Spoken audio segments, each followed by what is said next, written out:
સમાચાર સુરતમાંથી મળી રહ્યા છે કે જ્યાં આપઘાત કરવાના ઈરાદે એક યુવક દિલ્હી ગેટ બ્રિજ પર ચડ્યો હોવાની વિગતો છે। સંપૂર્ણ વિગતે વાત કરીએ તો આપઘાત કરવા જતા યુવકને મહિધરપુરા પોલીસે બચાવ્યો। પોલીસે સમયસર પહોંચીને યુવક કૂદે તે પહેલા પગ પકડી નીચે ખેંચ્યો। ઘરકંકાસી કંટાળીને આપઘાત કરવા બ્રિજ પર આ યુવક ચડ્યો હતો તેવી પ્રાથમિક વિગતો સામે આવી રહી છે।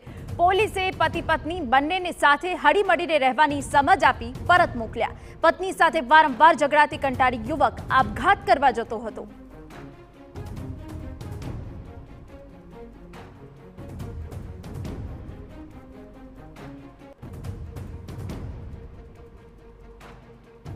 તો આપને એ દ્રશ્યો બતાવી રહ્યા છે કે જ્યાં ઘર કંકાસના કારણે આ યુવક આપઘાત કરવા જતો હતો, પરંતુ અહીંયા પોલીસની સમજાવટ બાદ યુવકને નીચે ઉતારી દેવામાં આવ્યો।